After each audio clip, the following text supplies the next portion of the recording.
have to shorten it, even though this is the most interesting part of the SEEDIG, but well, we'll keep it short and sweet. Well, welcome to the cybersecurity session. Everything that you heard before at the SEEDIG probably won't work if the security is not good, so we'll have some very negative impacts. I'm not going to even give you the ideas of what we spoke about during the IoT panel on what could go wrong with the IoTs, for instance. You can imagine. Now, the first rule of this session is that you should get your phones on, not off, on. Well, not the sound, but the phones into your hands and the laptops into your hands, because we'll have a lot of checks and the polls, as you can see. And the first one, while I'm introducing the whole concept, you can see it over there. All you have to do is go to the menti.com and enter the code that you see over there, and I hope you can see it from the back of the rows. And respond to the first question that we have for the start of the workshop, and that is, what is the main cybersecurity related challenge in Southeastern Europe? So whatever you think is going wrong in Southeastern Europe when it comes to cybersecurity, just type it, and let's see what's going to come out as the top one. For the time being, it was intelligence agencies, but let's see. We'll get back to that. Okay. The second thing, and I think that probably should have been the first one, is my name is Vladimir Radunovic from Diplo Foundation. I'll moderate this panel. You might have seen on the website that the idea of this panel is that it's not a panel, that it's actually a discussion. So the people here sitting are actually not here. They're not panelists. They are part of the audience, but just for the sake of microphones, they're sitting here. But I will present them because they'll help us reflect on some of the discussions today. So starting from the left is Gergana Petrova, whom you've already seen yesterday at some of the panels, from RIPE NCC, let's say technical community to some extent. Then we have Franziska Klopfer, who is from the Geneva Center for Democratic Control of Armed Forces, DICAF. Yes, I managed to say it once. She's in a way in the shoes of the security sector, but she'll probably explain it more afterwards. Don't hate her for that. And then we have Predrag Taseski, who is what was the best way to present you, cybersecurity.mk, a researcher, a geek, also working in the bank, so he's also a kind of a private sector guy, who's going to help us. And there are a couple of other people over there and all of you to try to help us discuss today. What is the concept of the session? We said last year at the SEEDIG, we went into the roles of different stakeholders. This year we said, let's go into strategic level. What should be the strategic steps of the countries in Southeastern Europe when it comes to cybersecurity? And what is the level of regional cooperation? Where are we when it comes to cybersecurity? But this is boring. So we are not going to discuss it from that angle. We'll start it from different angle. We started from firstly from the challenges, and then we'll start from or move into a specific case of ransomware, which we had also in the region a couple of weeks ago. Try to dissect it to see what happened, what went wrong, who is guilty. That's the wrong question, but we'll ask it. And see what we should do as all the stakeholders, what should be done in order to prevent something like that. And then we'll raise it to the strategic level and see what are the strategic pillars that probably the region should have. Okay, now moving to the first part, let's see. Folks, I think you can give a quick comment. We have the identity theft as the key security challenge. Credit card frauds, but then I see governments, which is quite interesting. Anyone from the government that wants to comment? They generate costs. They are the problem. Okay, one of the challenges. Anyone from the government that wants to comment? Fotion, do you want to comment? The government make the regulations and the government standards or country regulation, but it's any time is in attack. So it's the most critical infrastructure in the part of the government. That's a good way to see it. The government is a target as well. I don't think that probably the people that voted like that wanted to say that, but there is also a matter of communication. Franziska, you work a lot with governments and with security sector. Are they a problem? I mean, are the governments the challenge in cybersecurity? Depends which government you talk about. And of course, I think what people probably think about is, scandals, recent scandals about misuse of surveillance technologies for political reasons and so.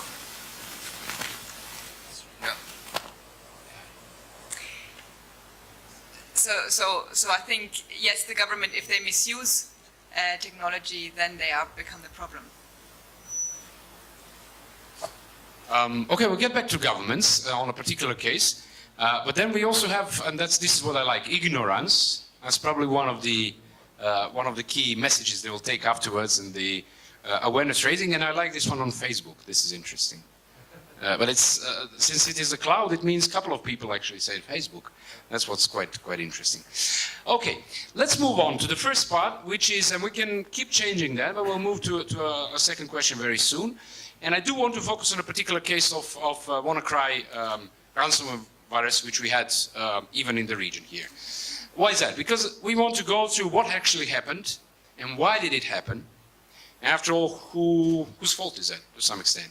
So I'll turn to Peja to briefly explain us what the hell happened over there and why did it happen with the ransomware.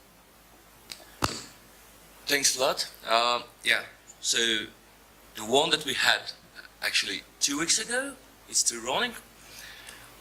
One at crypto, so it's like well-known exploit, of course. But unfortunately, what's happening is it has been publicly available for ages, but no one has exploited it very well, so no one has been using it. And what is happening is getting exploitment on one of the operating system.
be honest, it was my colleague from the business development, and he had a red face because it was a blame, because he's IT literate and he know about that. But yes, that's the nature that he clicked where he didn't have to click. The interesting case of people that actually, and we all make mistakes, but the problem is that then we are ashamed that we actually did something like that, and instead of saying that we did something stupid, we keep it quiet because we feel that someone else is going to blame us for what we did. And on contrary, the practice should be that we should say, okay, this happens, let me at least say what happened, and the IT guys would know what happens, and then I would probably learn from that, and my colleagues would learn from that as well. So that could be one of the practices to change. Now, back to the sort of a voting. I know this is a very wrong question, but I'm purposely putting it on. Whose primary fault is it for the incidents like WannaCry? Governments, internet industry, like Microsoft and the others, the vendors, internet service providers, telecoms, and so on. CEO level, that means the decision maker level, policy makers, and so on, that do not invest enough in cybersecurity. IT support departments or users. And I leave it to you to comment for a while. And then I'll pass the mic to Milan to put himself in the shoes of the government, which is very hard for him. Why do the governments use the exploits, and why does the NSA need it? And I mean, can we trust them if they do these things? Sure. Now it's my Milan. It's my turn to be the devil's advocate. Well, there was a lot of people crying at the NSA about, and the governments, even Microsoft was criticizing the governments for using these tools and creating these kind of tools. But they do because that's kind of what the intelligence agencies do, and it's not. We shouldn't forget that they're not actually the enemy of the citizens, or they shouldn't be the enemy of the citizens. They shouldn't be.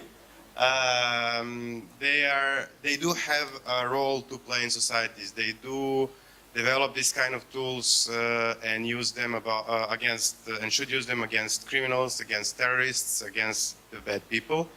I mean, it would be in an ideal world, we wouldn't have security forces, we wouldn't have criminals, we wouldn't have weapons, but unfortunately we live in a world where we do have them.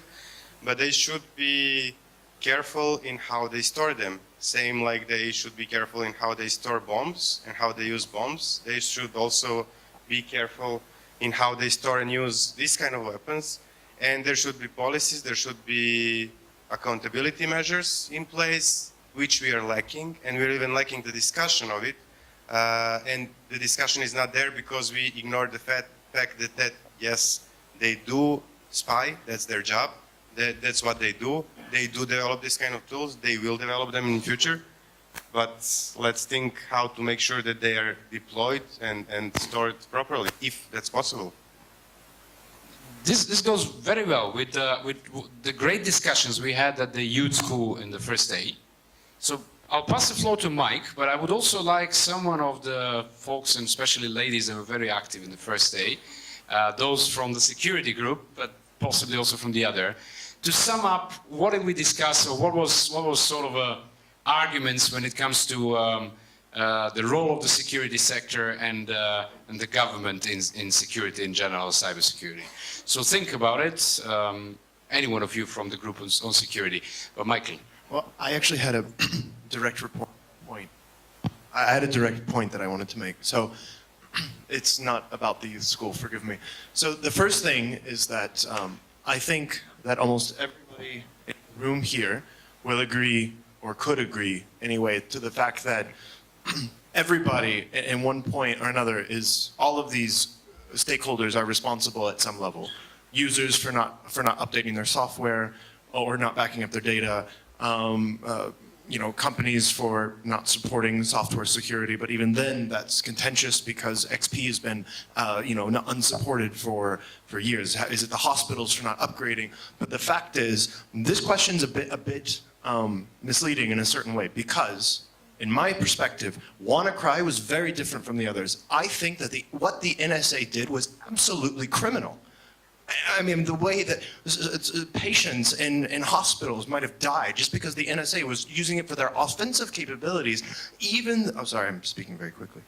Even though there is the convention in the United States that says that if they find 0 days, if they find backdoors, they need to tell Microsoft or whatever other internet company about it. So I think in particular, WannaCry is a bit different from the others, at least based on my experience and based on what I want to know. I was the one that voted. I was one of the 4 people that voted for governments, but this is not meant to put the governments, especially here in the region, on alert, because I think that this is a very specific case of gross negligence.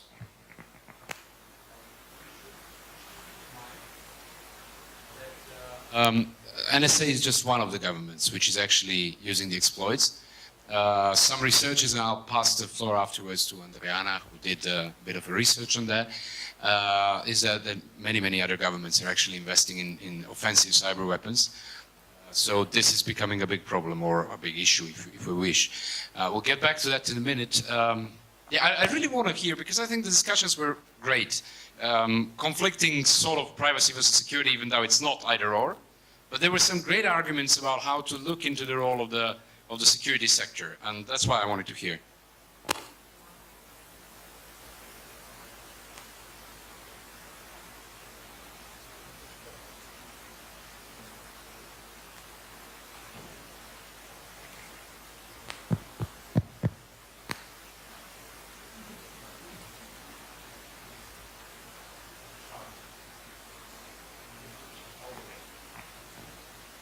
Hello? Yeah.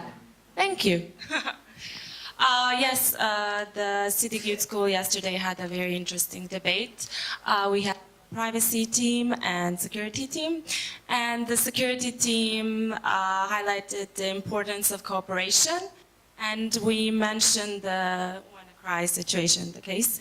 And maybe in a situation where there is a strong cooperation between the government and companies, maybe NSA would warn Microsoft about the vulnerabilities instead of trying to use them for their own purposes and interests.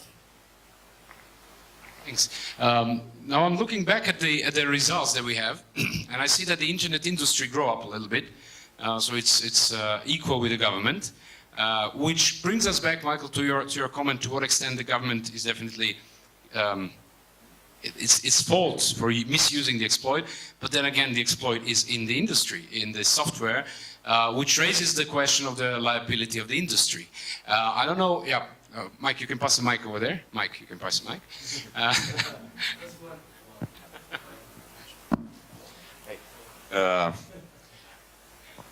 About the fault of the industry. Of course, they create the software, but there have been a lot of people saying, okay, we have to hold all the software developers accountable so that they're not allowed to sell software which has bugs. But this is completely insane, because that would pretty much kill the whole software industry the next day, because you can't have software without bugs. I mean, I suppose everybody knows that the more complex the system is, the more easily it is for mistakes to slip by any kind of QA team. When you have something as complex as an operating system or a network composed of tens, hundreds, thousands, tens of thousands of computers, each with various operating systems, it's absolutely impossible for it not to have weaknesses and bugs and breaches which can be exploited. So if you're going to hold industry accountable, then we have to pretty much ban industry, which I don't think is really conducive to any kind of conversation. A bit of a question or comment for you or for everyone on that. So maybe you can keep the microphone. Is that we are not saying in sense of, or let's see what could be the liability of the industry. It doesn't have to be, of course, the banning. But if we expect to get a washing machine working properly, and we can complain if it doesn't, if we expect to have a Samsung phone not to explode, for instance, and we can hold the industry liable, could we hold the industry liable for the products which are not secure, in sense of they could either cover the loss, which can be great, they could invest more in bringing the ethical hackers to find the vulnerabilities. They could even buy from the black market if that's the only way to do so, but and also the patching system doesn't seem to really work the way it used to be working. Well, any comments? I mean, I think that getting industry involved to find discovered bugs, that's standard operating procedure anyway, and that makes sense. But I don't think Microsoft or Google or whatever other software developer, when they're told, okay, we found this problem, let's fix it because this is something really serious, they will say, no, just go away, we don't care about this. I really doubt someone will say that. But for example, if NSA would be, the example of NSA, if they would be actually about, protecting the citizenry as they officially, say they are, when they find a breach like that, an exploit like that, they should go to Microsoft and say, okay, we found this, let's fix it. Okay, maybe we can help you, maybe you do it on your own, but you should at least know about it. But no, they stockpiled it and weaponized it, and it's not just the NSA doing that. It's all many of the intelligence services. I mean, I was the one writing intelligence agencies because they're doing this kind of stuff, and this is a problem. I mean, yeah, okay, thanks. And that gives us also, brings us to the discussion on Internet of Things that we also have before. And the WannaCry is not the only example of the problems that we had. We had the Mirai botnet, which was actually hijacking the Internet of Things tools, which are not protected, because the industry that's producing the Internet of Things is not really investing in security by default, by design, if we wish. So that's also sort of a problem. But I think the message that we could get from that is sort of a communication that should exist between to the extent possible, between the companies, vendors and governments and so on, rather than misusing it. But before passing the floor to Os or Kirgana, you can take it. Yes, I would like to comment on what you just said about software liability. So I do understand your line of logic. When we have tens of thousands of lines of code, mistakes are bound to happen. And I do understand that we don't want to burden the internet industry to the point that we stifle innovation. I mean, this is something that we, all as society, benefit from. At the same time, keep in mind that 85% of all attacks are a result of vulnerabilities that have been known for 10 years. And so at some point of time, you need to draw the line as an industry and say, hey, you know what, sure, there is a lot of complexity, but there needs to be also at least some level of responsibility. There is a lot of level of complexity in heart surgery as well. It is not only the software industry that is this unbelievably complex with no parallel in the universe. And there are a lot of there's responsibility in other industries, and there also, for example, insurance in case something goes wrong. So I think that it is a bit dangerous to lift all liability from companies that are producing software, because what that results in competition to push products as fast as possible without any oversight of, hey, is my product safe? There is just pushing to the market without any regard of what the effects on the consumer are going to be like. So it is important that we as society take a look at what we want to happen, and if we want this situation without any accountability to persist in the future. I'm curious what you think about that. But make sure that you quick. So my retort to that is that yes, there have been actually most of the attacks are done against known exploits, but what usually happens is that the software developers fix them, but it is the users who don't apply the patches, don't do the updates for various reasons. Some of them are out of ignorance, as it was mentioned. Others are out of various other reasons. For example, nowadays, with Windows 10, they force you to do the updates, and they slip in all kinds of telemetry updates, all kinds of borderline spyware, anti-features, and so on. So, for example, Windows 7, Windows 8, where you could still refuse to do updates, people just check out of that saying, okay, I'll just stop doing updates because I don't want Microsoft to slip me telemetry updates. Well, here's a counter argument. There are a lot of products that they're no longer supported. So sometimes you have a software, sometimes you have hardware that runs a specific software that is no longer supported. So are you supposed to just check it out and get a new one? Especially in our region, spending that kind of money is not possible. You still have machines that are 15 years old, and you would like to still use them, but the manufacturer is no longer supporting them, and so you're left on your own. That's just the way it is. I mean, after all, someone who produced a piece of software at some point can be, a slave to everybody who ever started using that forever. At some point, it wouldn't make business sense to keep supporting decade-old pieces of software. Yeah, it really, I don't know how to put it any more diplomatic, but yeah, it sucks. But yeah, no, I mean, I like the discussion because it really goes somewhere between the industry, the responsibility of the industry, the technical sector, the users, and then of course the governments which misuse it. And just a small thing I would like to add. So we're now talking about, after all, Windows XP because wanna cry.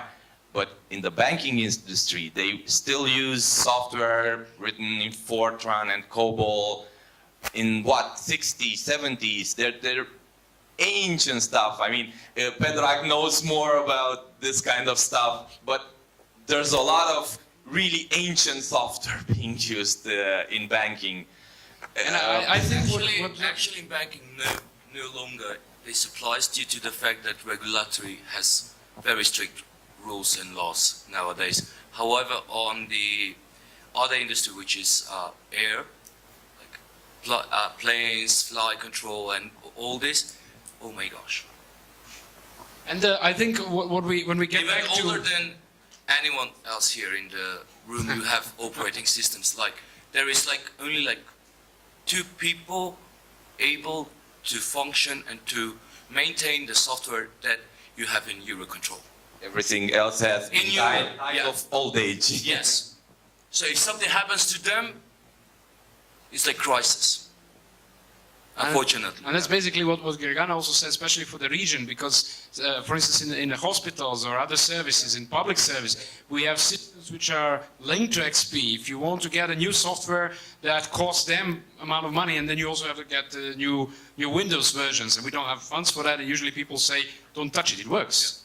Yeah. Until something like this happens, right? However, when we speak about medicine, telemedicine particularly, I can assure you that the industry nowadays are starting to use the latest embedded systems and technologies and of course languages due to the fact that they are starting to be aware and they are starting to freak out that actually it is exploitable and vulnerable to the attack.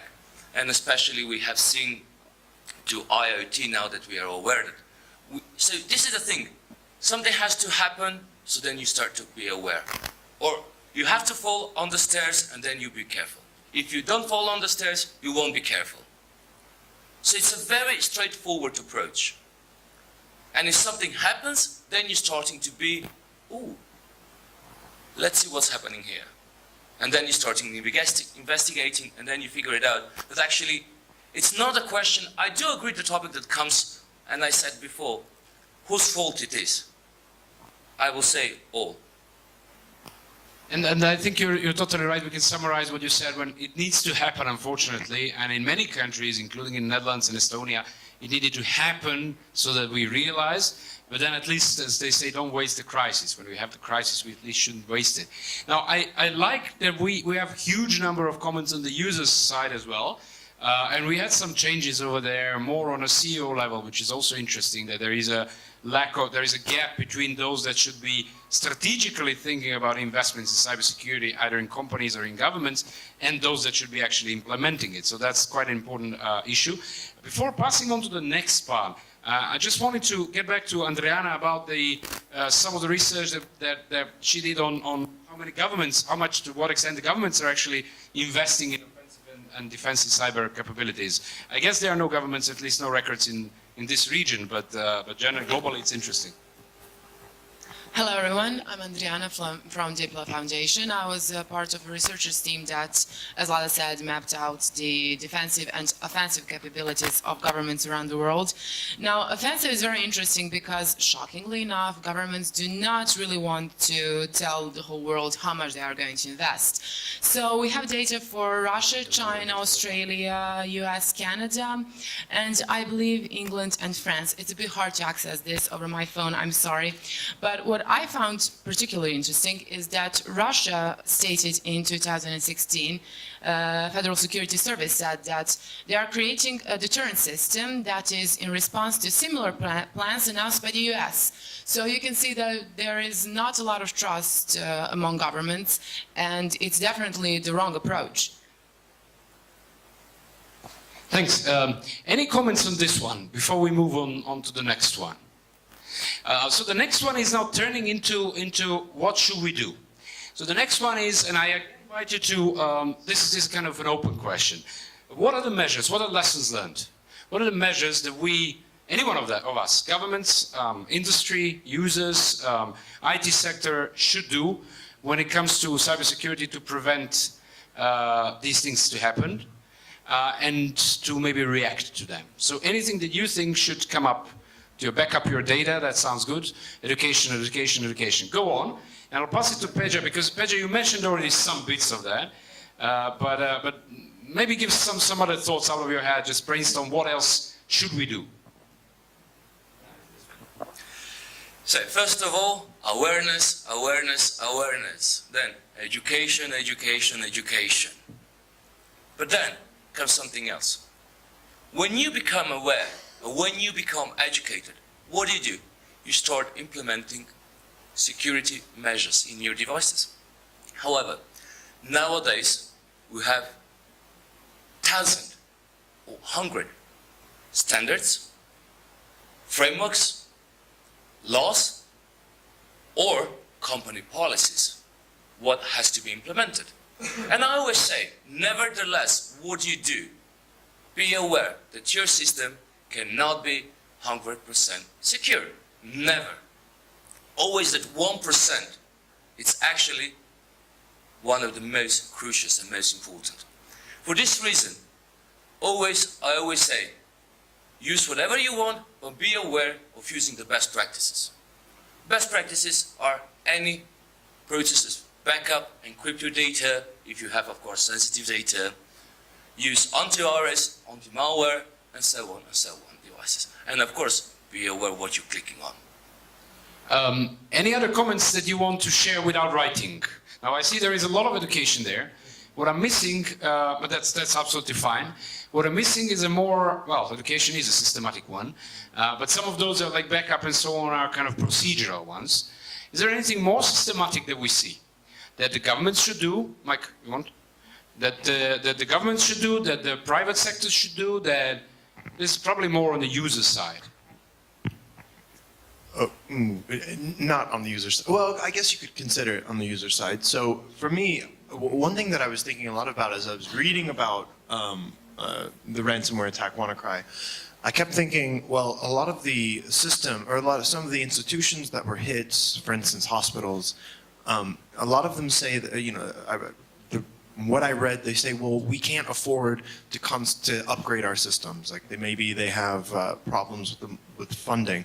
What I would suggest is potentially more multi-stakeholder solutions to help subsidize whether it be private sector organizations or nonprofit organizations, whatever you want to call them, let's say organizations that are there for the public good, to help them update their security software. Part of the problem that they have is, for instance, some of their vendors don't update their software. With the vendors meaning that they have software for specific health needs or for specific health functions, let's say, that are not being updated, or that are, it's really cumbersome or very hard for them to write new code for this, or to work with the organization. So the point is, can there be more? I'm sorry if I'm not being very clear. What I'm trying to say is, can there be more kind of maybe government facilitated,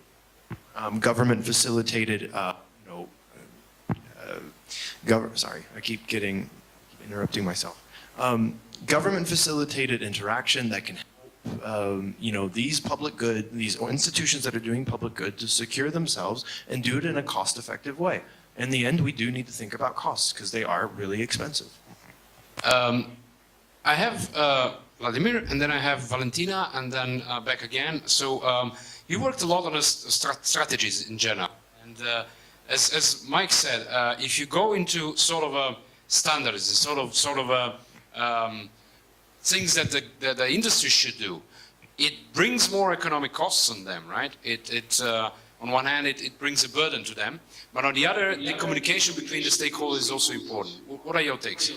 Okay, thank you.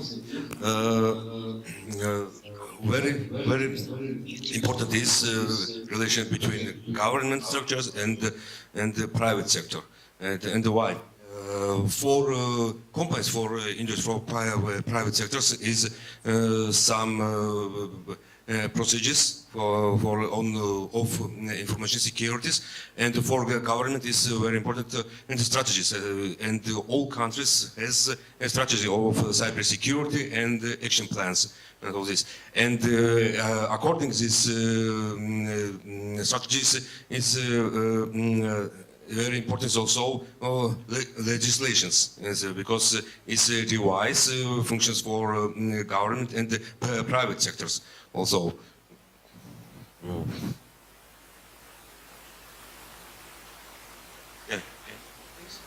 Valentina? And in the meantime, I'm looking at what we have over there, and some of the systematic, besides ABC 1 to 3, which is a very systematic response, lay down and cry also. But there is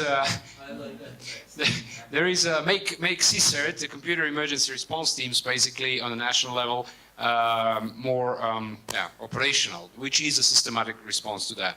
It's one more most important. Just plug off the computer.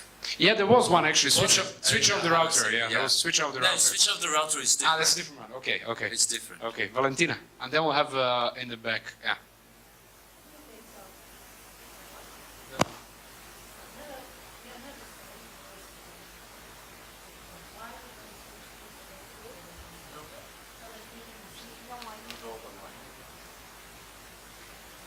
Okay, so we always talk about a specific kind of industry that use specific kind of software. They are proprietary, that you cannot look inside, and you have to believe what they say, that they are good enough. So why we don't switch, at least when we talk about public, to free and open software so that they can be inspected?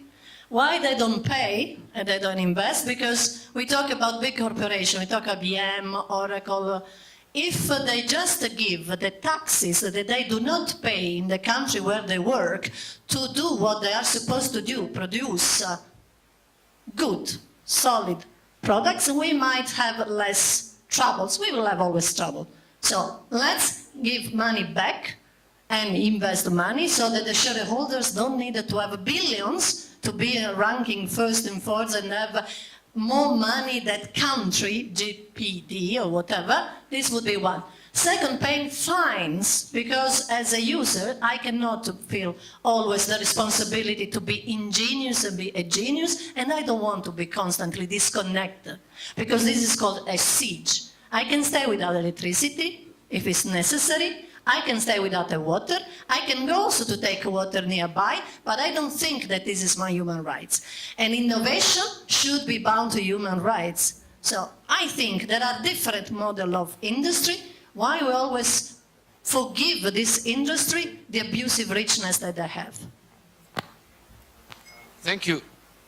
Thank you for also linking this to human rights, because I think it's important. And we'll see many discussions about cybersecurity that human rights come hand in hand with that. But we can get back to that later on. Franziska, and then we'll go back, and then there. Yeah, actually, I want to pick up from there and also from some of the other solutions that were suggested about, what different stakeholders can do, and I think that's all super interesting and useful. I wanted just to bring in a study that we did. I think Vlada already mentioned it earlier. Diplo Foundation organized it. I contributed to it, and so did Peter, on comparing really the state of cybersecurity policy in the region, in the Western Balkan region, and also then the second part was, ways of better cooperation between the countries. But on the first part about comparing, the development of cybersecurity policies, what was interesting there, what we found is that basic laws on cybercrime, they were all in place. When it then came to laws on information security or generally more cybersecurity, countries were a lot less quick to enforce that. Also, setting up certs, some countries were quick, others are really dragging their feet. So, and not to talk in bigger, bigger policies, really preventive policies, like big education policies, or setting up even discussions about public-private partnerships. That was, really missing. There were little things here and there, but not really a strategic efforts. And talking about strategies as well, some countries had set them up, but often they were just, a piece of paper not being used. And that, for me, is key in the policy process, that all these approaches seem very reactive. So you make a law quickly on cybercrime because everybody talks about it, and maybe it's even required by international organizations. But when it comes to having a strategy and really discussing the strategy, also using that discussion on the strategy as an opportunity to really talk with all stakeholders about what is really needed, what does cybersecurity even mean, and what are the challenges, the needs, but also the of different stakeholders. What can they also contribute? What is their role?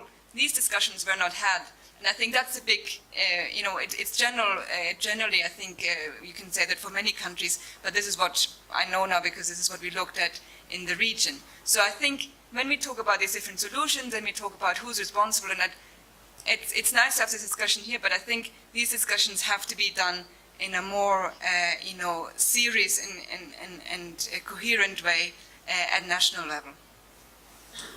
You basically raised the importance of, and I see that those things pop up now also as well, which is collaboration among stakeholders, communication, exchange of knowledge and information, because as you said, the strategic planning, and especially the implementation part, cannot go without the ownership of all the stakeholders, multi-stakeholder approach in policy shaping, and then public-private partnership in implementation might be one of the messages. We'll go back to you, Gergana, later. We go back there, and then we... Hello, my name is Ardita and I'm working for OSCE. We have recently developed policies with regard to cybersecurity, and we are working in the region for that. With relation to host country, I see some of our stakeholders here and some of all. However, I wanted to point out this is a risk management. We cannot be disconnected. We just have to make sure that the vulnerability plus resources, and we are calculating the damage. Is it acceptable or not? If the damage is acceptable to the party, then go ahead, get it. If the damage is not acceptable to the party, then invest more. However, what we have noticed within national and international structures is that the lack of awareness until recent attack happens. When the recent attack happens, oh, we have to see, we have to invest. And that's the life.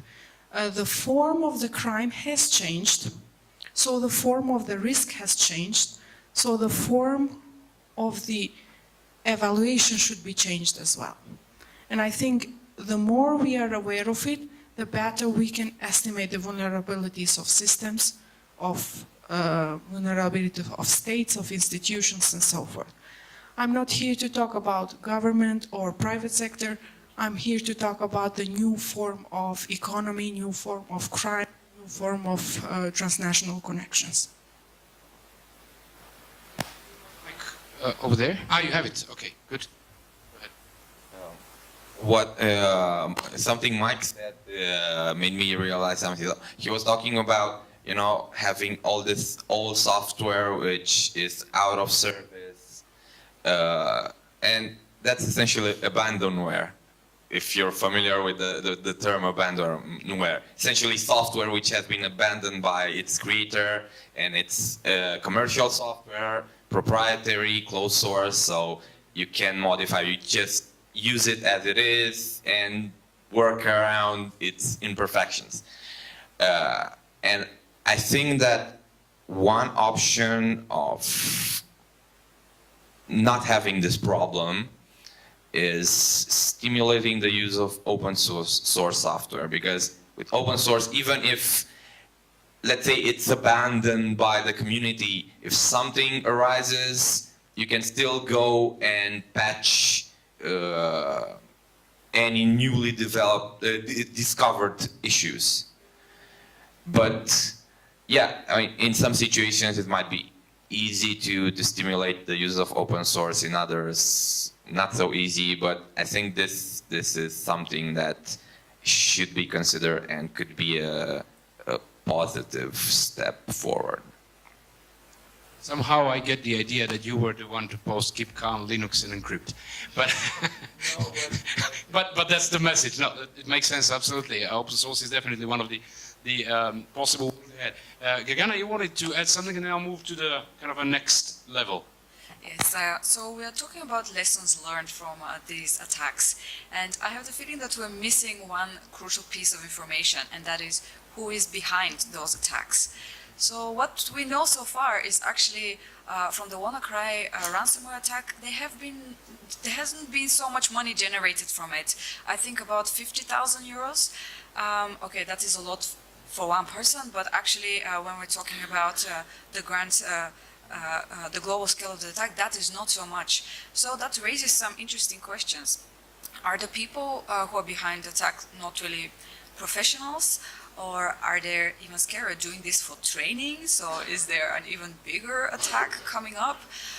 Or are they just trying to send us a message? So what exactly is their goal? It's still unclear to us.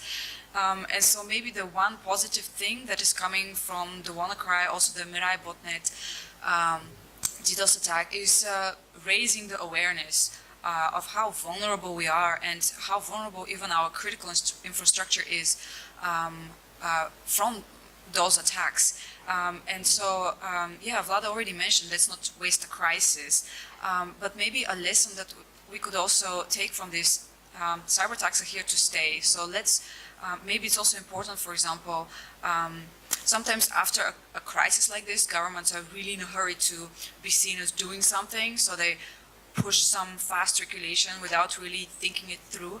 I think it's really important for us to continuously keep in mind. So cyber warfare is now part of our lives, and we should not forget about it. We should constantly engage with governments, with all stakeholders about this, and keep the conversation going and help them if they want to, for example, come up with some regulation to protect us, be there to help them to develop it during calmer times rather than only responding when disaster strikes. I think I really hope that this kind of stays with us so we can continue the dialogue and hopefully come up with more informed way forwards rather than just reacting to the disaster.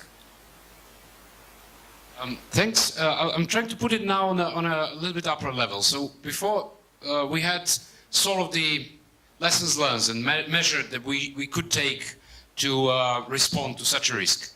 And now we're trying to see what are the key priorities when it comes to strategic planning about cybersecurity. So some of the countries in the region do have cybersecurity strategies, most not.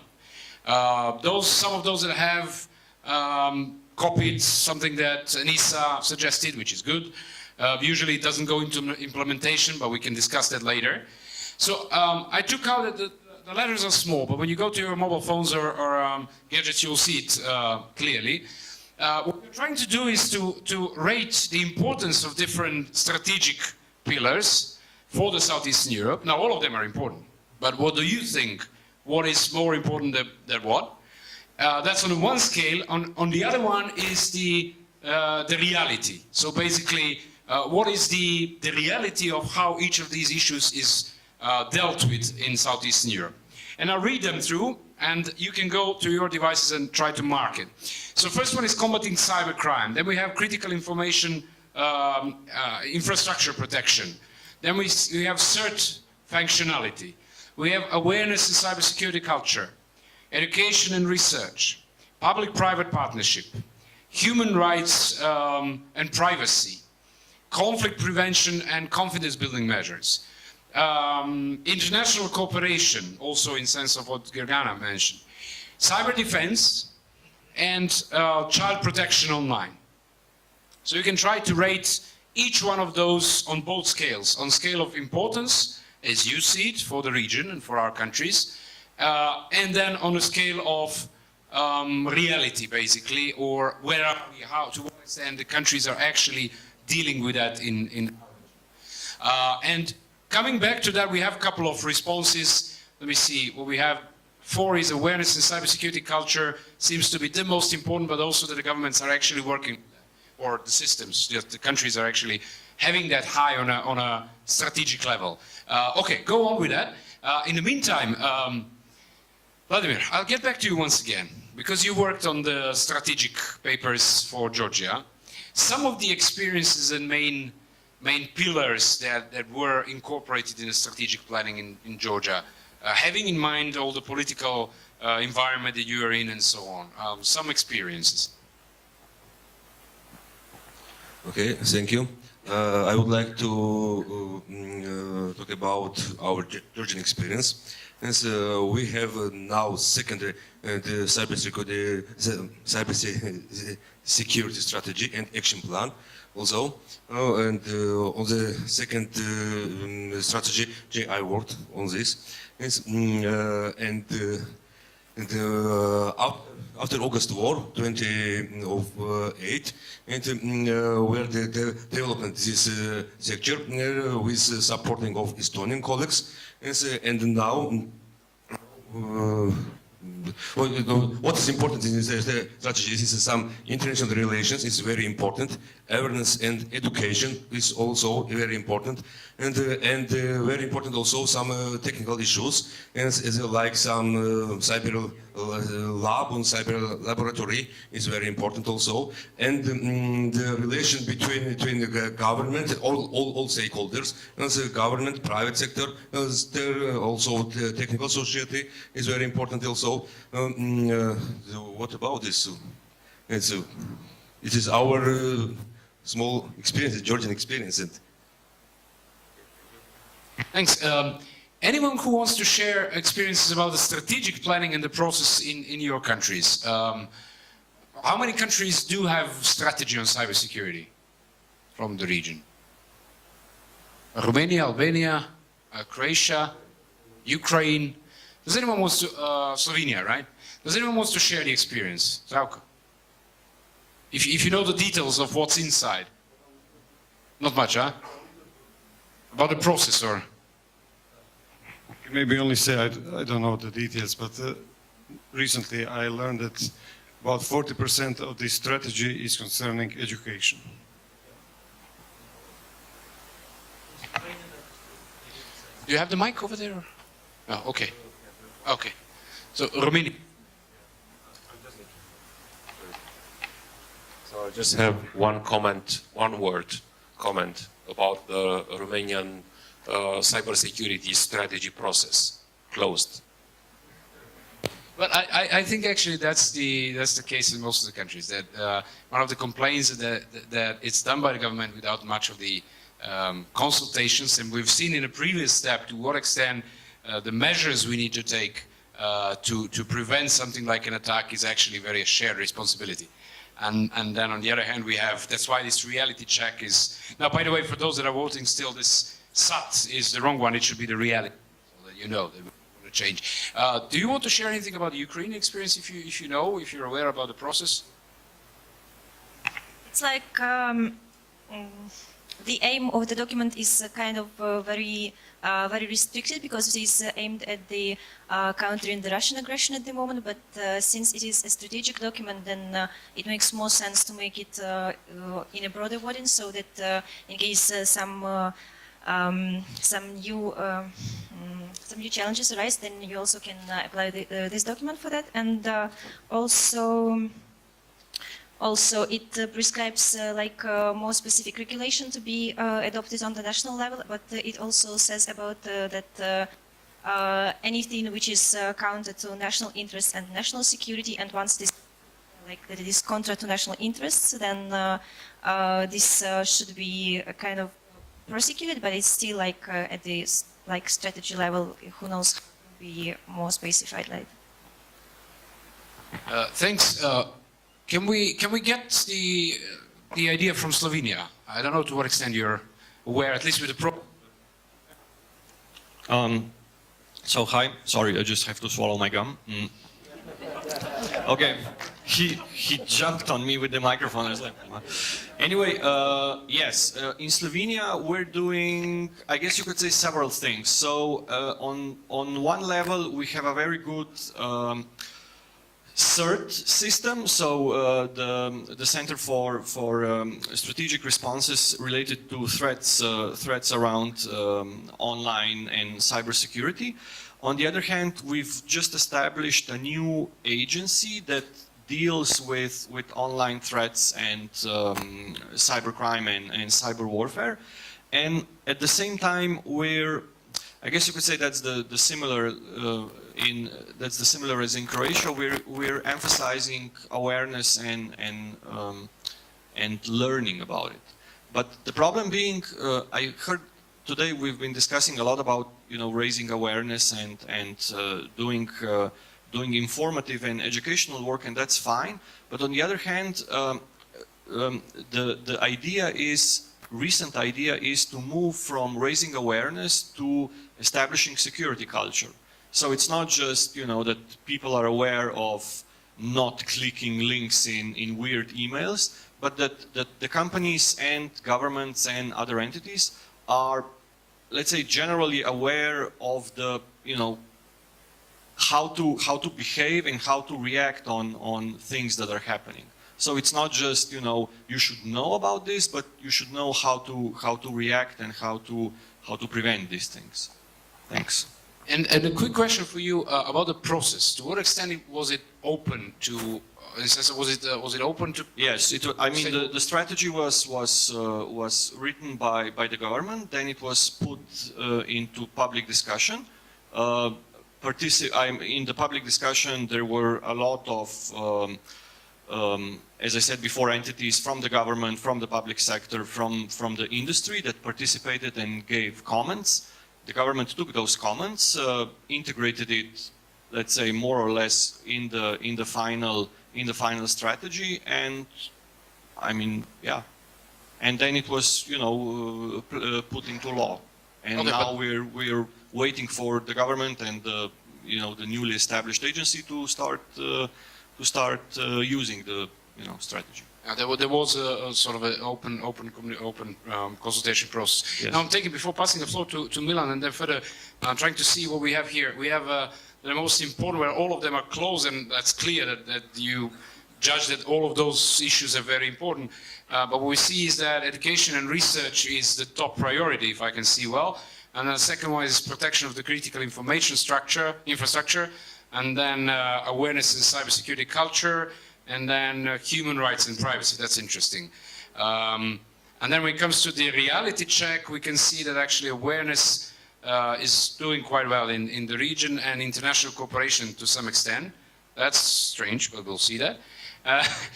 And then a little bit behind that is education, research, and human rights and privacy, and so on and so forth. Okay, we'll move on. Milan? Thanks.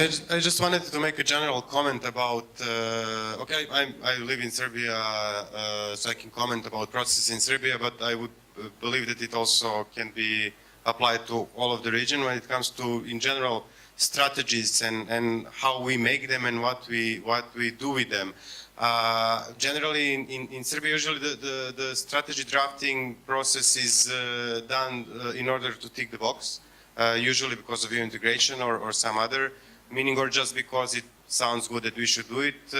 So often the inclusive process is very much lacking. So also the strategy should tell us where we want to get and how we're going to get there. And usually that bit is very much missing. We get strategies which usually describe the state of affairs as it is, maybe give general terms where we want to be, but then how we get there and who's controlling, are we implementing the strategy, whose responsibility is it, did we allocate resources, because we can say, you know, our strategic goal is to build a spaceship, but, you know, do we know how, do we have with what to build it? And so those things are often lacking, and they are lacking for the cybersecurity strategy development process in Serbia now, at least the way I see it.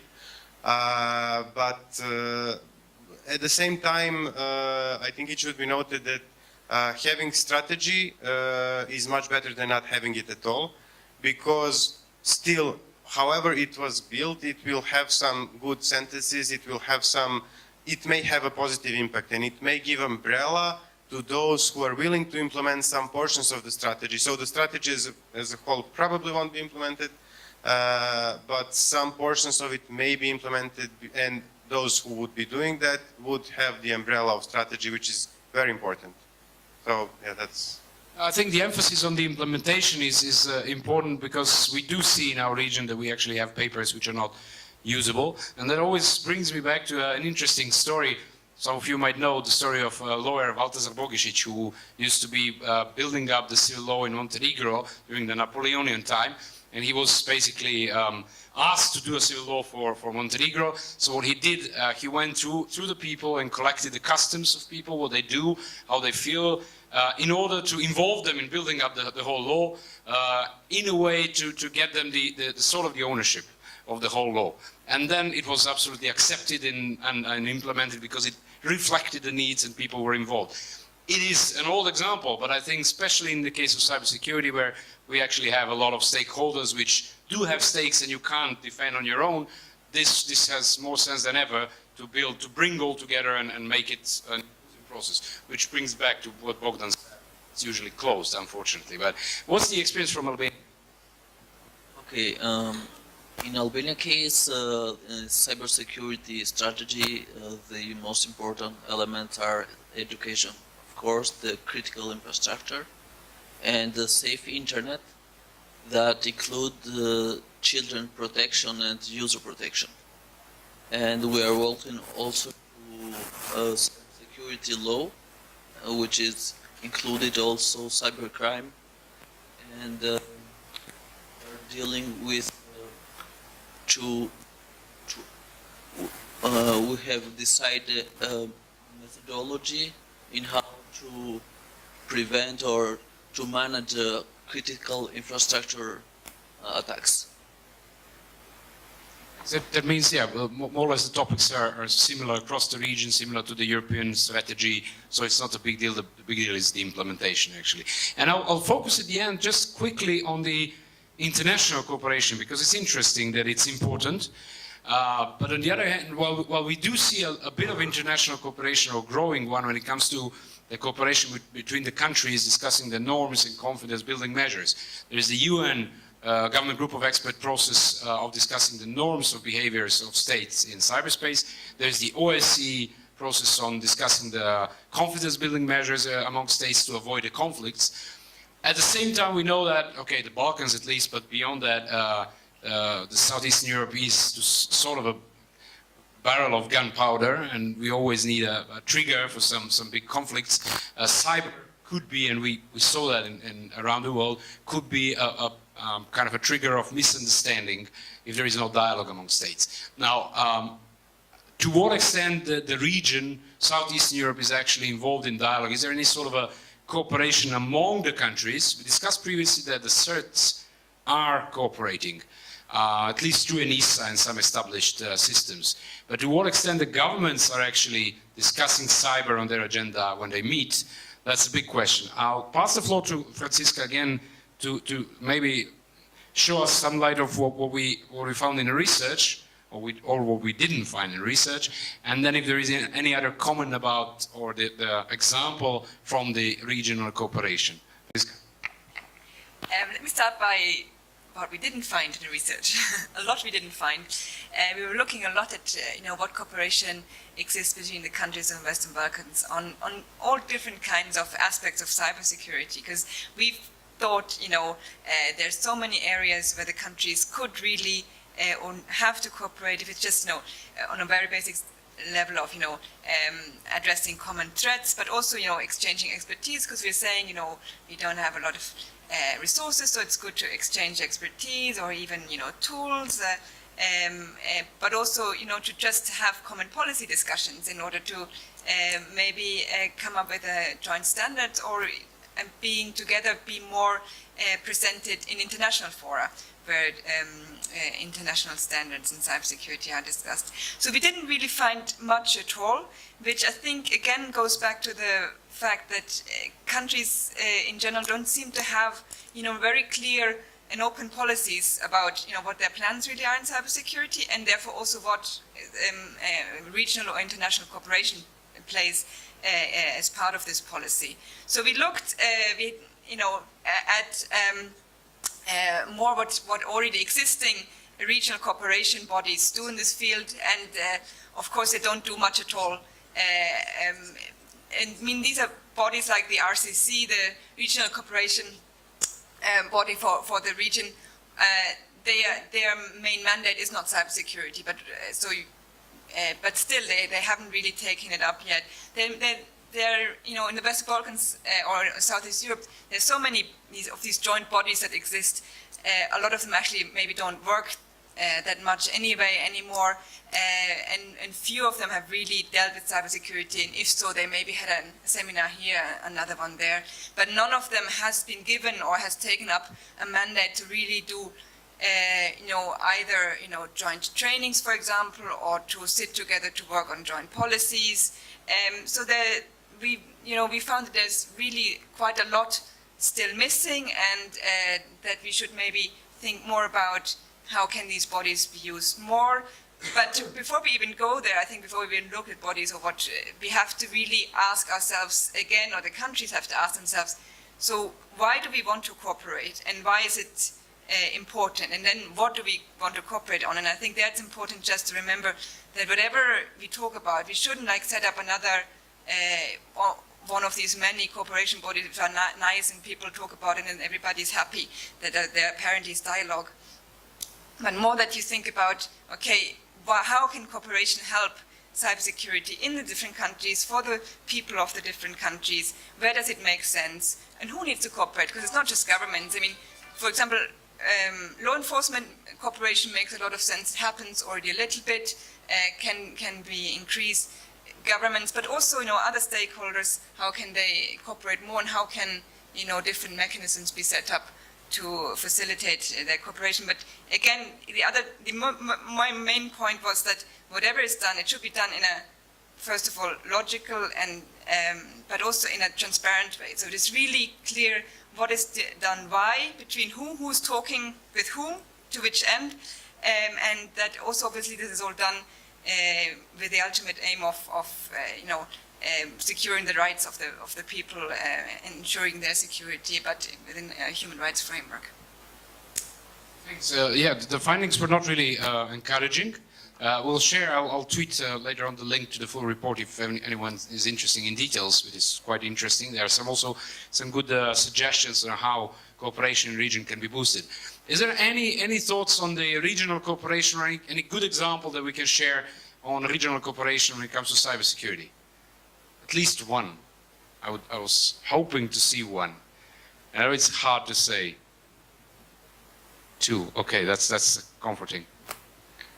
Well, I could share one example, which is actually coming from the Ministries of Interior, from police.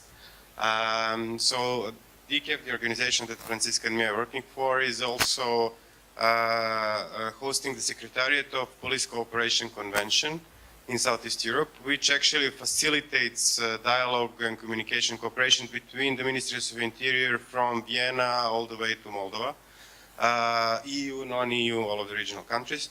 And through that they have different working models. One of them is expert working groups on telecommunications, and within that group they are actually discussing the information security of the systems of Ministries of Interior and Police. And in Serbia, and I'm sure in other countries as well, this is not just about protecting the police service or police operations or their surveillance capabilities.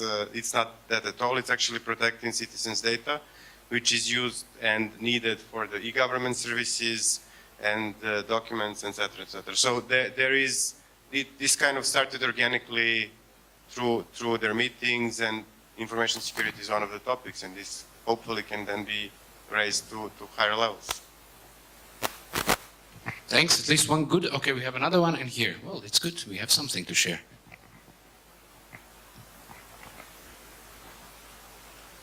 Okay. Actually, I want to give the example of Albania and Kosovo. It's very interesting. They have had common hackathons and the ICTs in the encouraging students to participate and learn more about information security. But and Albania's CERT and Kosovo ones have very interesting cooperation lately. Thank you. I managed to lose all the three microphones. I don't know where they are. Okay, here and there. Oh, we have it. Okay, then. Maybe. Ah, good. Thanks.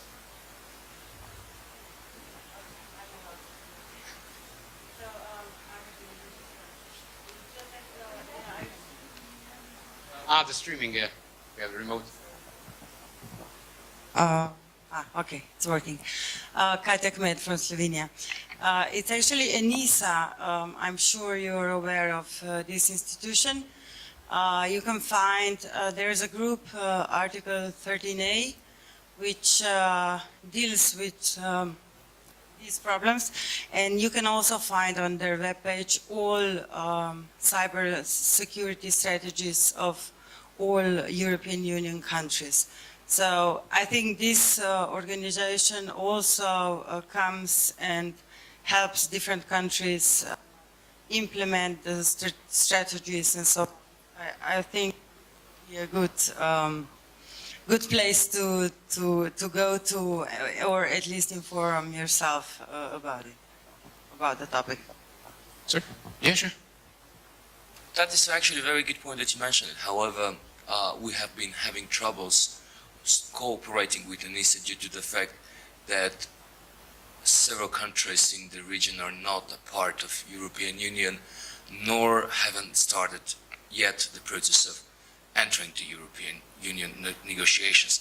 For this reason, ENISA could not and will not and should not provide any support. Anything that they can do is publicly available on their website and so on.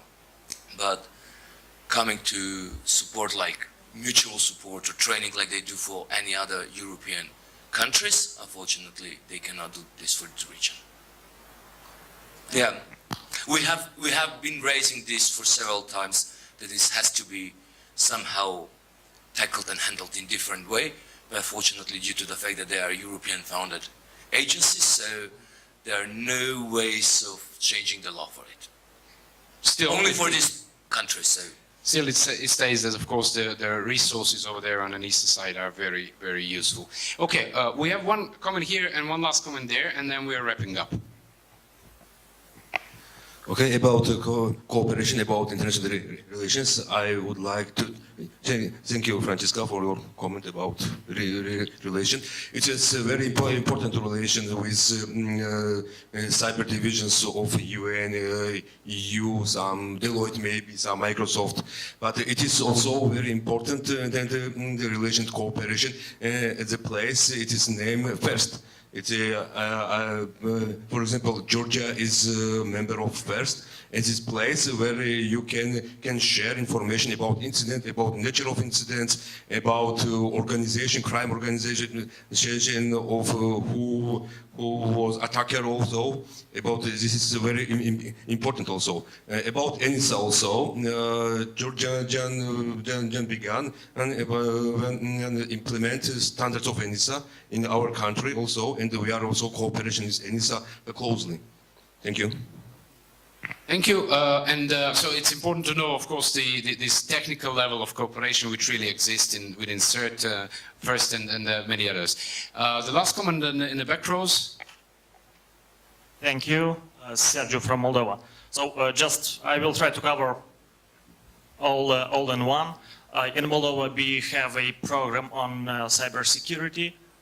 It's similar to strategy. The process was open, so we had all the stakeholders involved. We used to have the international expertise, so the cases of Estonia, Sweden, and Republic of Korea. On the international cooperation, so there is the International Telecommunication Union. It's a good platform for governments to cooperate. They are organizing cyber drills, and I would like to say within the EAP countries, so Eastern Partnership, there is a HDM panel, Harmonization of Digital Markets panel, and there is a Trust and Secure Action Line. So at least six countries are actively participating with the support of European Union. Thank you. Thank you for sharing all the thoughts. We are definitely close to an end. Before listening to a wrap-up of the key messages from the rapporteur, I wanted, you all to get back to your phones if you can. And we want to get a tweet from, hopefully each one of you, on your message from the panel today. So you can either tweet it, if you have a Twitter account, or you can, again, back to the platform and use it, disregard what says up, lesson learned, just tweet what you want to tweet. And in the meantime, we have the three resource persons to tweet their own tweets. So, Gergana, you want to start? To say or to tweet it? To say it. All right. But tweet. All right, I'll tweet it afterwards. I'd say cybersecurity issues are here to stay, and all stakeholders should work together to address them. Thank you. Francisca, you don't have the right to say retweet, so we have to hear your tweet.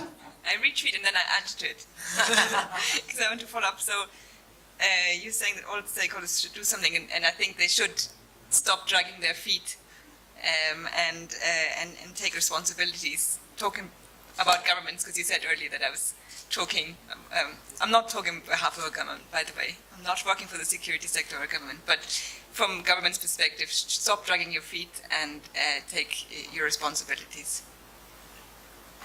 Thank you. Peja, you already tweeted it. Should I read it or should you? No, go ahead. Go ahead. So, all in all, what we have been discussing today and what we have been tackling, and unfortunately, I can just say one thing. There is no solution to cybersecurity. There is no solution. We might say cybersecurity is sexy, and it is sexy. However, there are many other sexier keywords that are very important here. And those are multi-stakeholder, multi-level, holistic, agile approach, and of course, in the end, someone already mentioned it, that creates a security culture.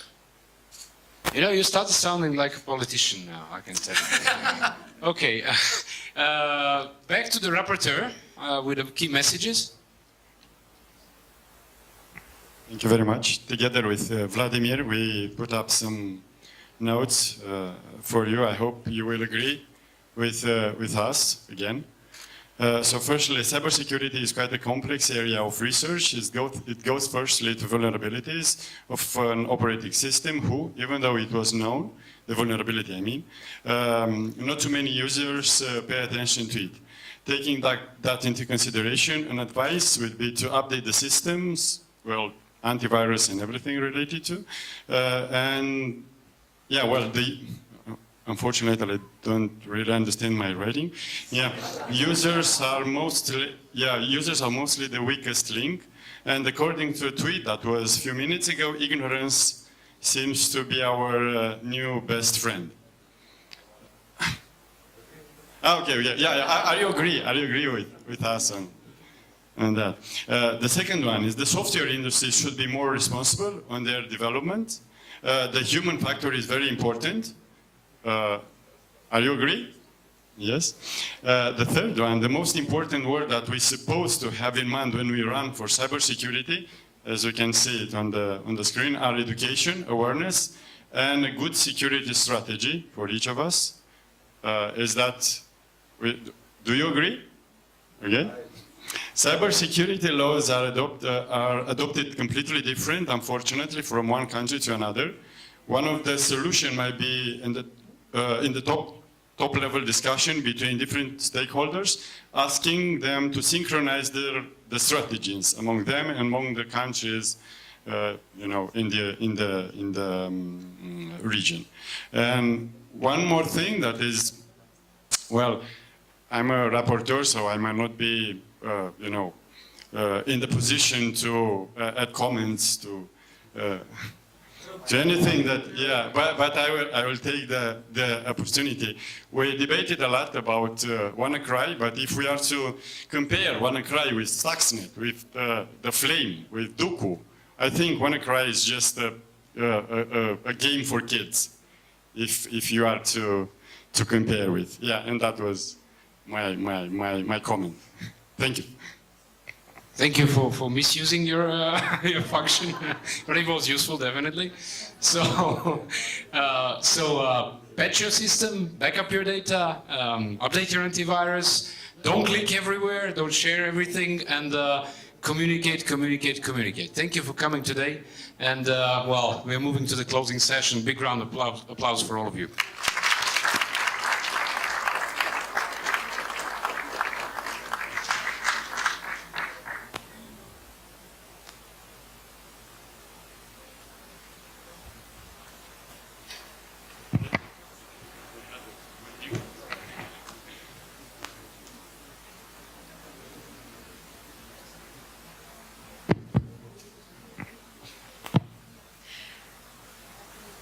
We are now at the end of SEEDIG, and before I go into the conclusion, I just need to test the WebEx one more time because we have 2 online participants. Johan, can you hear us?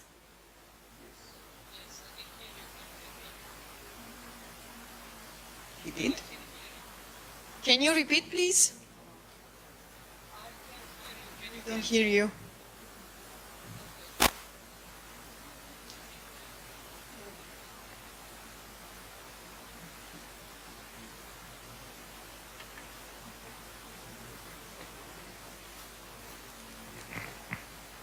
Johan, can you hear us? We can't hear you. Okay. All right, so we are at the closing of SEEDIG, and we have a tradition from our past meetings. What we do is asking our key supporting organizations a few words, and then we will get back to you and close the day. And we will start, sorry, I'll try louder. We will start with Chengetai Masango from the Secretariat of the Internet Governance Forum, who was not able to join us in situ, but he will be speaking online. Chengetai, if you can hear us, we are listening to you.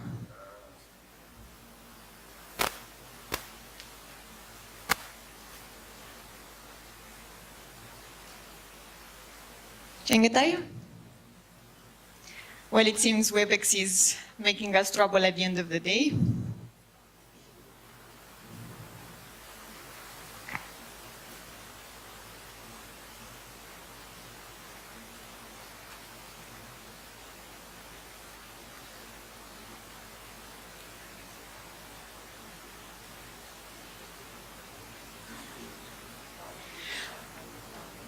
Okay, let's go ahead with the people we have in the room and we'll come back to Cengeta and Jovan a bit later. So who's the lucky winner? Among our supporting organizations, we still have in the room ICANN, the Internet Society, RIPE, Affiliates. Can you join us somewhere in the front rows, please? Thank you, Andrea.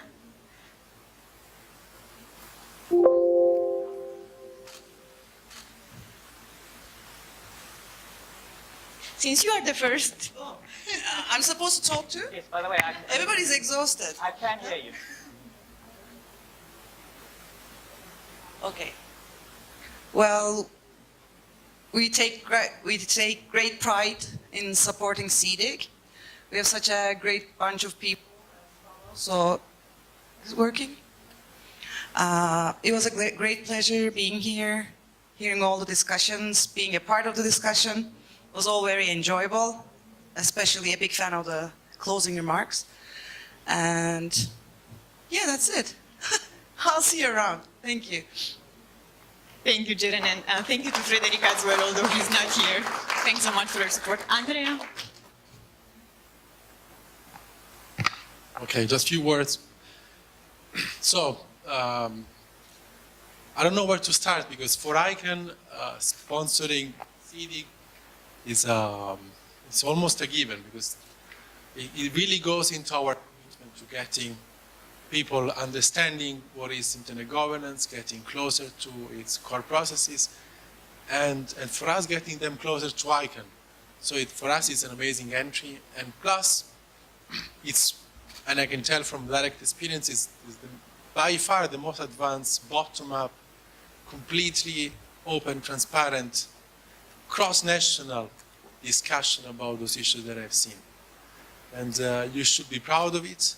There is no other similar initiatives that is really, I was discussing with Serena yesterday on the bus coming back, it's not attached to a particular country, it's not attached to a particular institution, it's really attached to the community, and the community is, doesn't know border, doesn't know, it's really the internet community in this case. So I'm very happy to participate every year, and I'm very happy to see how it grows.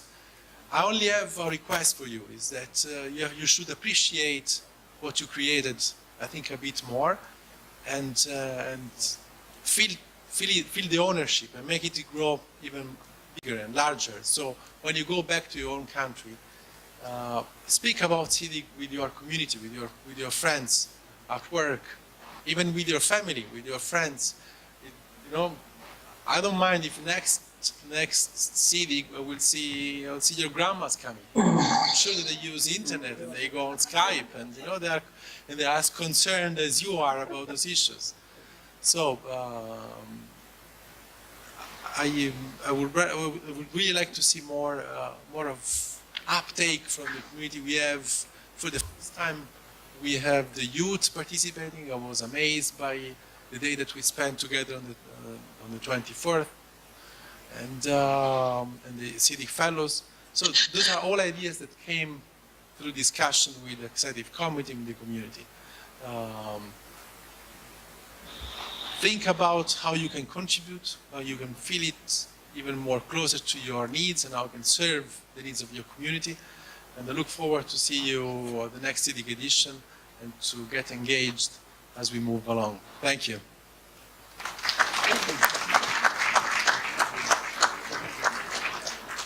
Thank you, Andrea. Thank you to Jean-Jacques, to Luna, to Buket, and everyone else from ICANN who has helped us. And Siranush, who is somewhere around.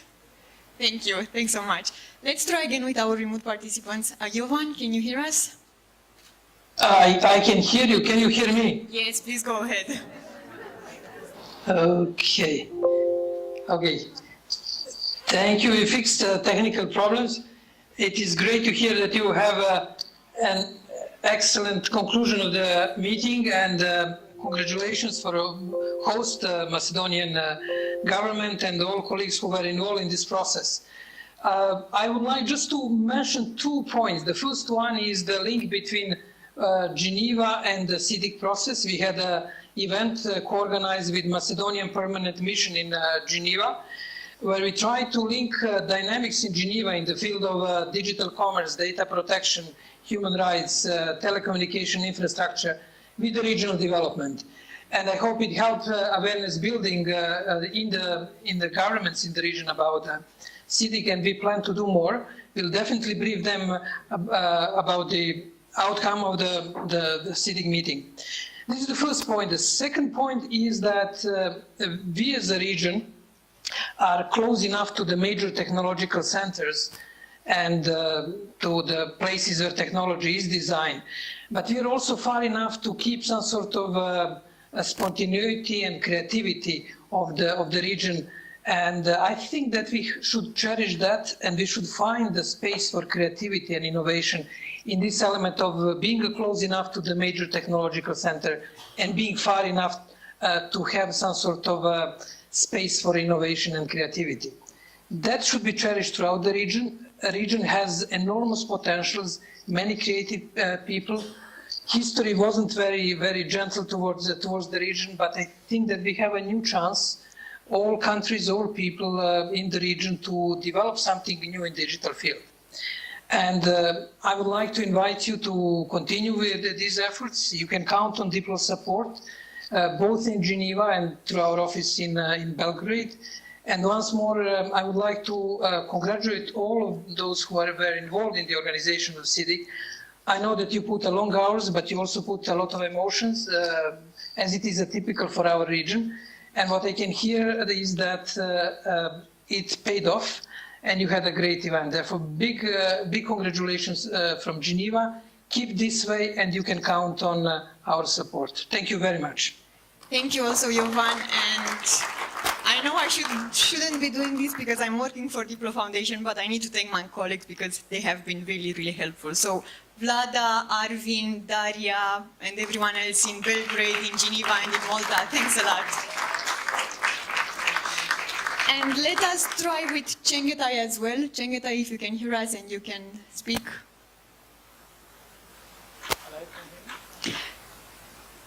The sound is a bit low, so let us try to change it, or maybe you can increase the volume of your mic. Increase the volume of my mic, fine. Yes. We're trying on our end as well. Now? Hello? Okay, go ahead. Okay, thank you very much. Well, first of all, I'd like to congratulate you all for hosting the meeting. I am very sorry that I wasn't able to join you. I did intend to be able to come to Macedonia, but unfortunately I couldn't due to the travel arrangements, etc. I would also like to congratulate the organizing committee, of course, Torina there, who has worked as a secretary as well. And I'd also like to congratulate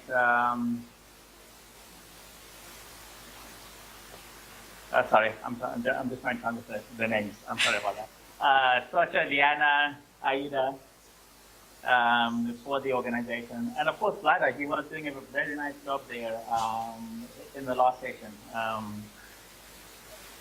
moderating that session. This is the third SEEDIG, and I think SEEDIG has been growing stronger and stronger with each passing year, and it's done a very good job within the region, expressing the views of the SEEDIG region. And I would also like to invite you all to also take part in the intersessional activities that we have here in Geneva at the ITF. Meeting that we're going to be holding in this December. The in-session activities start now, and your voice is very important, and your unique perspective also on various internet governance issues is also very important. I don't want to spend a lot of time because everybody was rather short, so I'm going to be short as well. Thank you very much, and I will try my best to make it for the next SEEDIG meeting. Thank you. Thank you, Chengetai. We'll hold you on that. I should have said at the beginning of the session, this was Chengetai Masango from the Secretariat of the Internet Governance Forum. For those of you who don't know who he is, though I guess those are very few.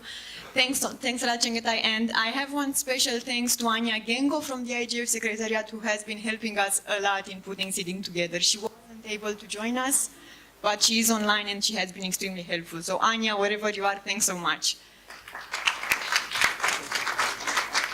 And we have few other supporting organizations in the room, and I think I will start with RIPE.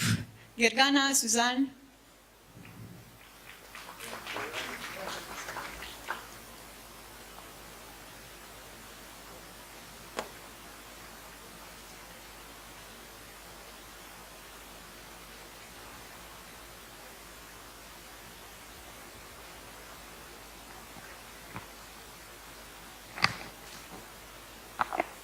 Hi, thanks. So I just want to say that it's a great pleasure for us to be here and also for RIPE to support internet governance discussions in the region. And also wanted to very quickly remind you that we also host some regional events, and our next one is just in a few weeks in Budva on 12th and 13th of June. So if you're around, you're most welcome to join us. It's free. So if you would like to continue some discussions, please welcome.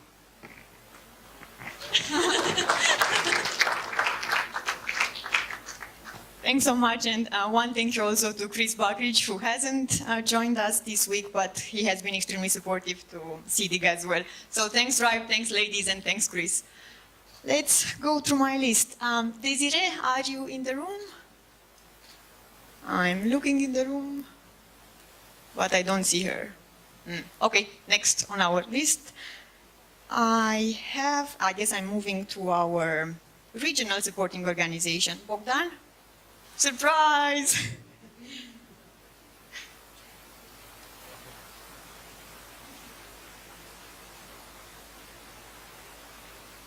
So I'm specialized in one-word intervention.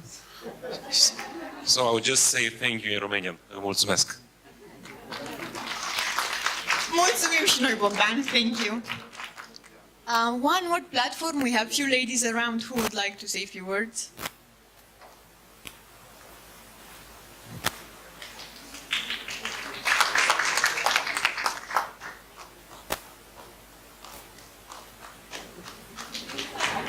Thank you.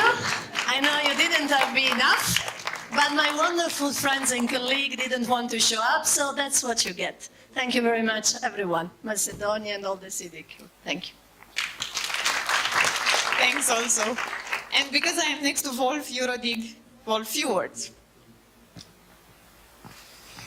Well, first of all, thanks a lot for having been invited again.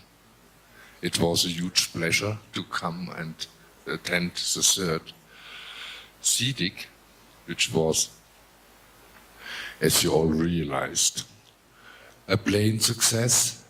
Thanks to the host and congrats to the ExCom. You once again did just a great job.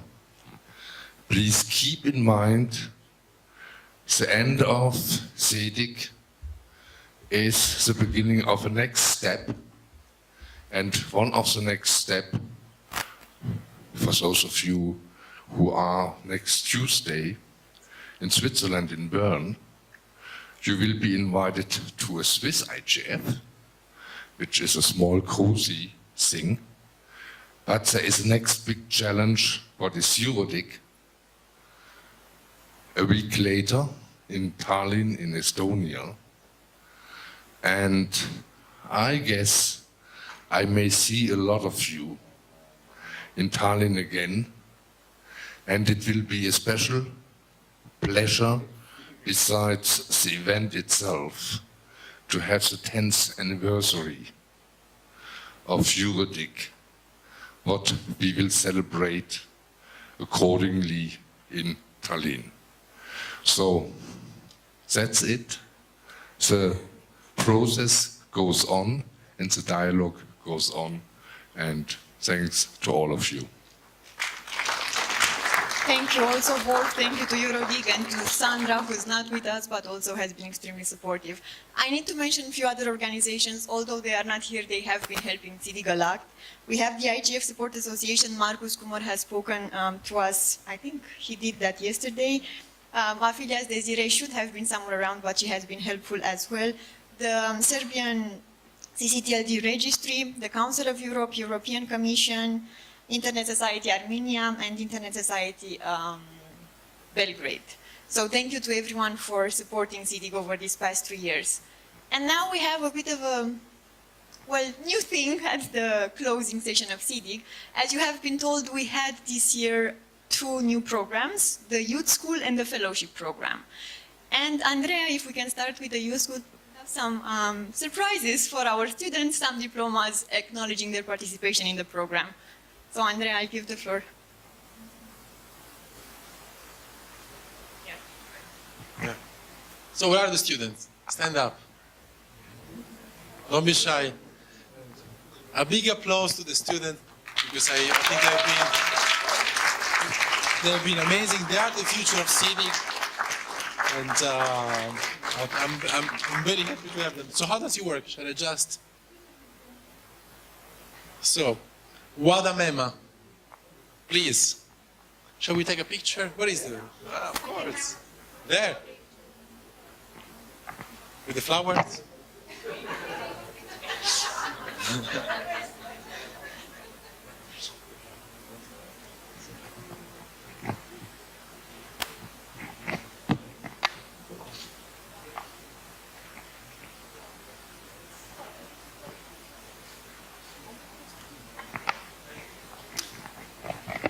Thank you. Adriana Gavrilovic. Where is Adriana?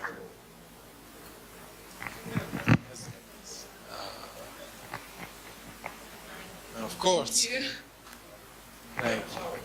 Ah, the flower. The flower.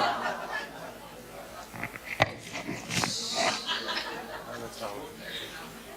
I will, I will.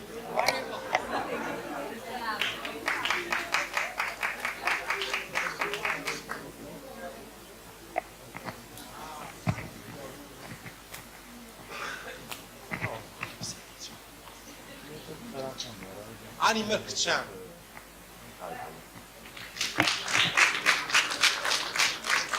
Thank you. Thank you. Well, picture. Picture. Ani Mrkcan.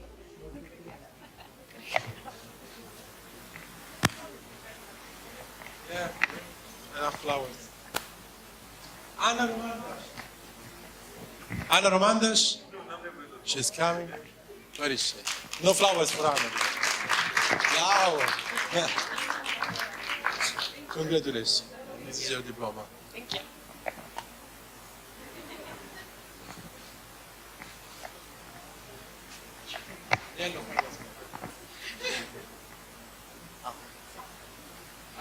Avet Sedrakian.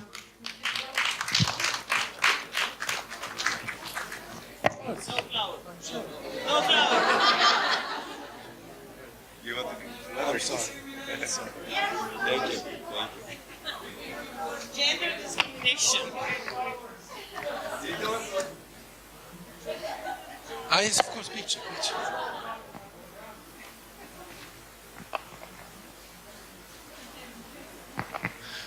Next is Corina Circea. Circea.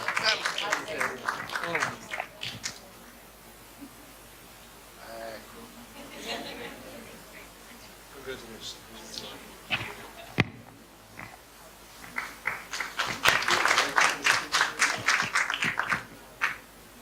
Diana Mulaj.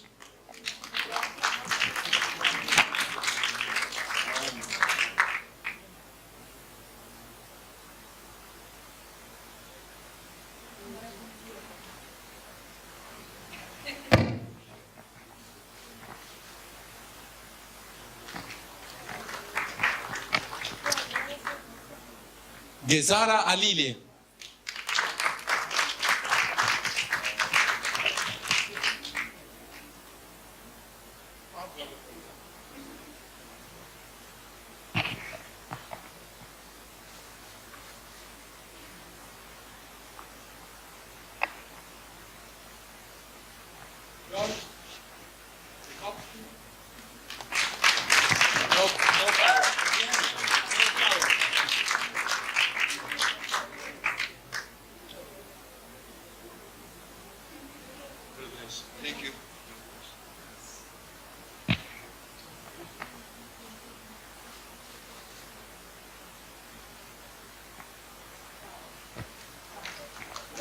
Lady Mareka.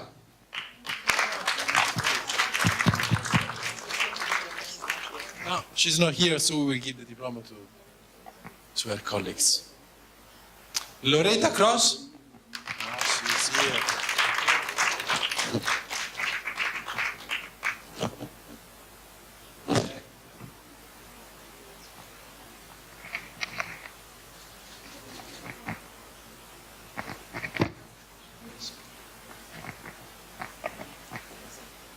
Sabayete Elezai.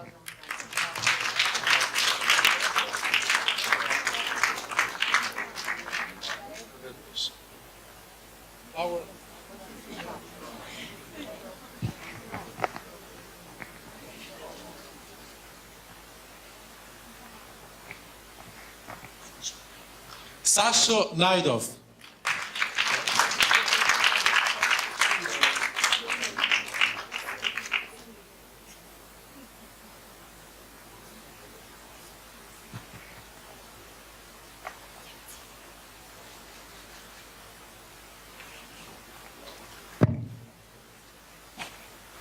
Theodora Kish.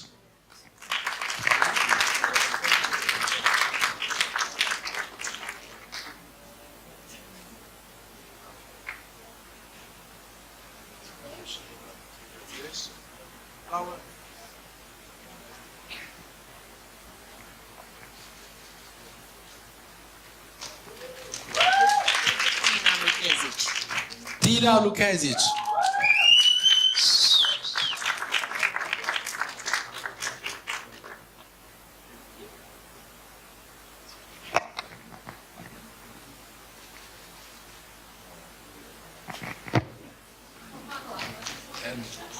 He's here. Vlado Velichovsky. Is he here? We will give it. So, thank you again. This is the first time that we have the SEEDIG school. I'm sure that it's not the last one. I'm sure that I will see you in other internet governance event. I will see you around. Physically, it will be online. But it's just, as we said yesterday, it's just the first step of a long, no, the day before yesterday. It's our first step of a long journey. And you will see that you can contribute, and we need you as much as we can. Thank you. Don't leave us. We'll have group photo with all certificates. Without flowers. More photos. Thank you, Andrea. Thank you, Silanush, and many thanks to ICANN once again for supporting this program. And the second program we had is the fellowship program, and I will ask Jeren to go into the same process. Thanks so much. With the yellow flowers? With the yellow. I'll skip the flowers. Yes, so, Olga Kirilyuk, please come here.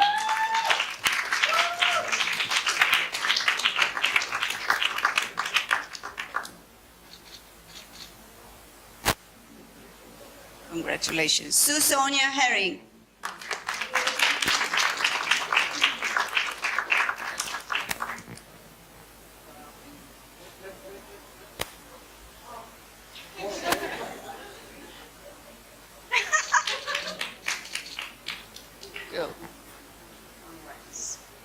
Vladimir Svanadze.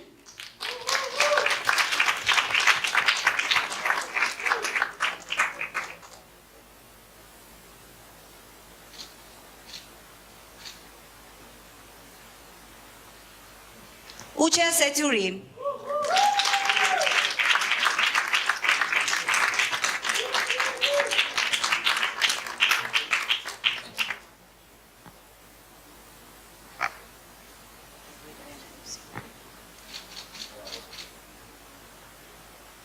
Nenad Marinkovic.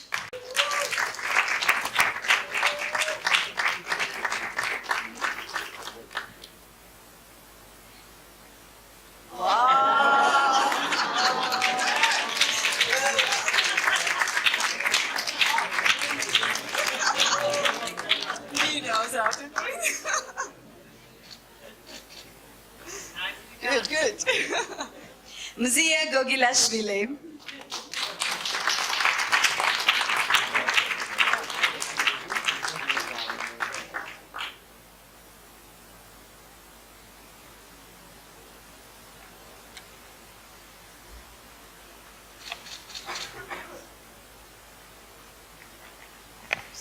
Maria Blagojevic.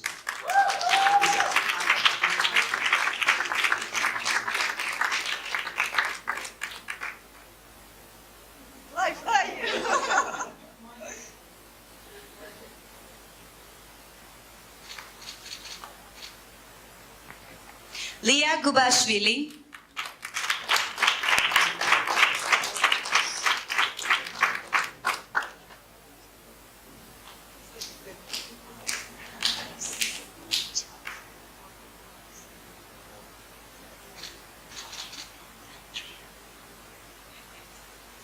Domen Savic.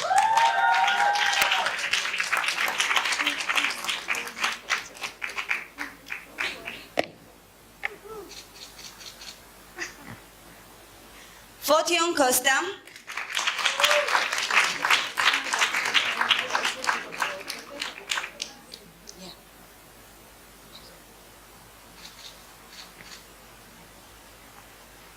Katalin Vrabie.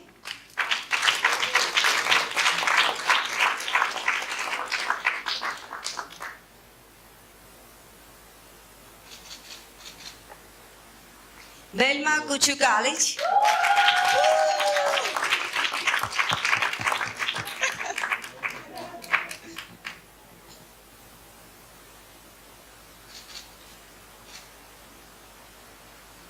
Anessa Agovic.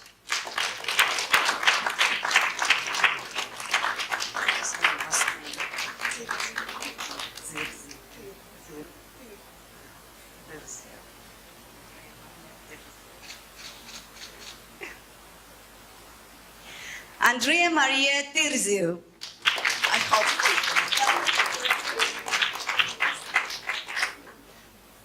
I'm sorry for if I announced it wrongly.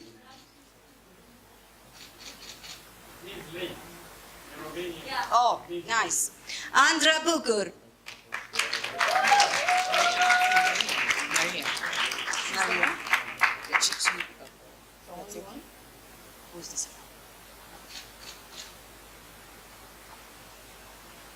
And Andrea Russo.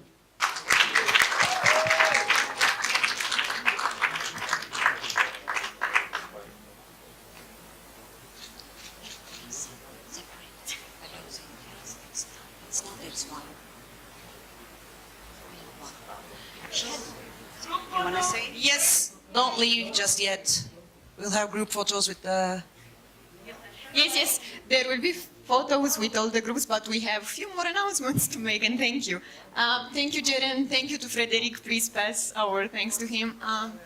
And on behalf of the Executive Committee of SEEDIG, and I guess of the whole SEEDIG community, congrats to the fellows and the youth for going through this program and being here with us. And you are now official part of the community, so you won't go away. Thanks, guys. We have another surprise. We announced at the fellowship and the youth sessions that those that tweet most will get some prizes, and let us announce the winners. Sonia will do that. But first, let me thank Sonia. Very last minute, she jumped in to help with SEEDIG social media. Sonia, thanks a lot for doing that over these past days. It was my pleasure. So, just 1 second, I want to get the name right. The person who received the most interaction on their tweets on SEEDIG, who is also a fellow, is the internet Maria, but is, per the last name I'm looking at the phone. And, yes, Maria.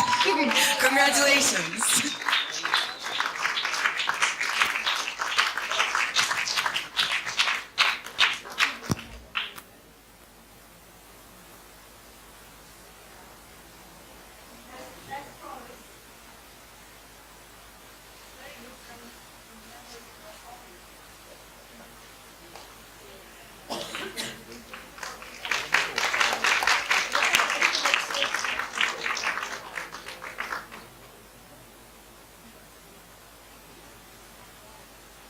Thank you, Sonia. Thank you, Maria. And that was the Twitter part.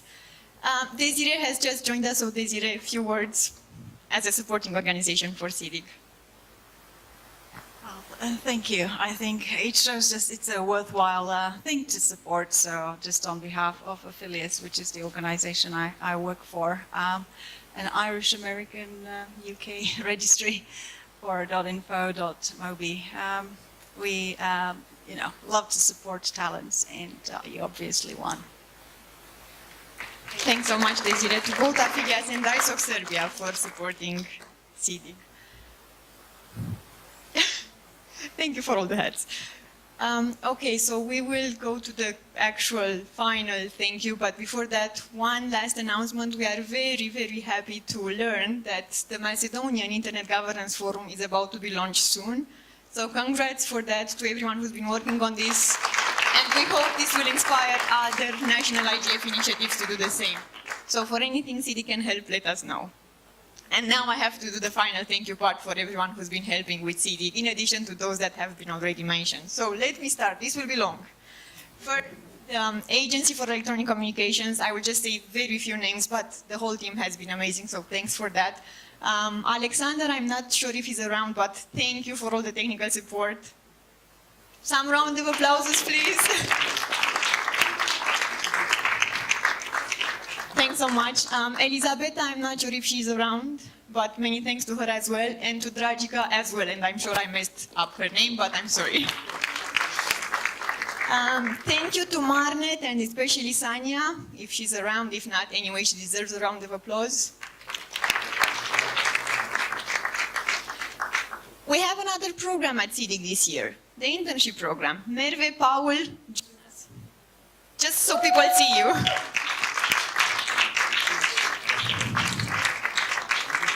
Merve and Paul have joined us really, really last minute, but they have been helping a lot over the past 2 months, so they deserve this. Thanks so much, guys. Thank you. And I hope you have enjoyed working for SEEDIG. Thank you to all those who have helped contributing to the sessions, to the focal points. If I read you one by one, we will never end, but thanks so much for everything. Thank you to those who have helped with the SEEDIG Youth School, Andrea, Michael, Anya online, and everyone else. Many thanks for that. And well, thank you to you, the community, for being here with us, for contributing to our activities, for putting this program together, because it hasn't been us, the executive committee. And last but not least, thank you to Liana, to Sasho, to Aida, and to Dusan. Although he has resigned, he has helped us a lot. And to Sorina.